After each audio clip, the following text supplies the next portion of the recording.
As mentioned in the previous video, Hill of Tara is one of Ireland's thin places.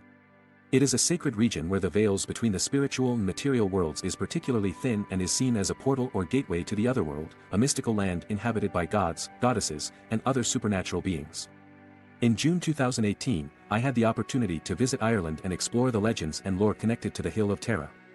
A quick preview: it has a stone that is supposed to scream whenever the rightful king of Ireland touches it. It's a place of sightings of the fairy folks, Sidhe, and was even reputed to be hiding the Ark of the Covenant. The Hill of Tara is located at County Meath, Ireland, and is one of the highest mountains at Boyne Valley at 200 meters. Hill of Tara has always been used to crown the High Kings of Ireland, and it's believed that 142 kings were inaugurated there. The main reason is because of the Lia Fail, also known as the Stone of Destiny. The Lia Fail is a mythical stone, said to be one of the 4 treasures brought by the Tuatha de Danann, the forefathers and gods of the Irish people, and believed to be of fairy origin. Every time the rightful king's feet touched it, it would shout triumphantly, and the whole of Ireland would hear it. Unfortunately, Tuatha, a legendary Irish warrior, split the stone with his sword when the stone refused to shout out for his protege. From then on, the stone failed to function except for one last time when Conn of the 100 Battles was crowned. Trying my luck, I placed my hands, then my legs, then my head on it, but alas, the Stone of Destiny didn't cry out. Guess my destiny is not to be the High King of Ireland. If you were paying attention, you might have noticed that the Lia Fail is just one of the 4 treasures of the Tuatha de Danann. But what about the other 3, and what became of them? In a future video, I'll delve more deeply into the fairy folk and gods of Ireland, and we'll explore the Tuatha de Danann in more detail. Be sure to like and subscribe to my channel so you don't miss out. But in brief, the Tuatha de Danann were said to have come to Connaught in Ireland from the northern islands of the world, where they were trained in the magical arts. They brought with them 4 treasures from their 4 island cities: Felius, Gorias, Findias, and Murias. From Felius came the Stone of Fal, or Lia Fail. From Gorias, the Spear of Luff, said to overcome any enemy. From Findias, the Sword of Light, belonging to Nuada and said to cut through anything. And from Murias, the Cauldron of the Dagda, which could produce unlimited food and drink. Sadly, the other 3 treasures have been lost to the sands of time. Besides Lia Fail, Tara may also have been chosen as the site for the inauguration of Irish kings because it was believed that 5 ancient roads met there, linking it to all the provinces of Ireland. But it wasn't just a seat of power for human kings, it was also a gathering place for Irish gods.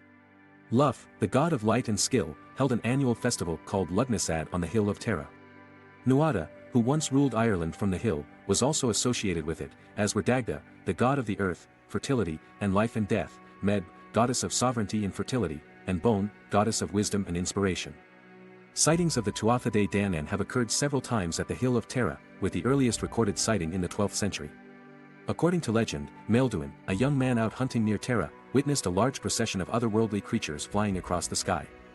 The procession was led by a stunning and enigmatic woman riding a white horse believed to be the fairy Queen Maeve. This event, now called the Host of the Sidhe, was taken as a sign of impending catastrophe for Ireland. Some versions of the mythology suggest that the fairy folk were returning to reclaim their proper position as the land's rulers, while other versions contend that they were alerting the Irish people of an approaching invasion or natural disaster. In the 19th century, the famous poet W.B. Yeats wrote about his experience witnessing the god Luff leading a procession of spectral army in chariots at the Hill of Tara in the book, The Celtic Twilight. Over the years, people have also witnessed ghostly warriors at the hill, which is not surprising since it has also been the location for battles in the past. A legend of banshees is also associated with the hill, and it is said that you can hear them there. The female spirit known as the Banshee will scream, and anyone who is able to hear it indicates that their family member is about to pass away. Another legend is that the biblical Ark of the Covenant is hidden at Tara.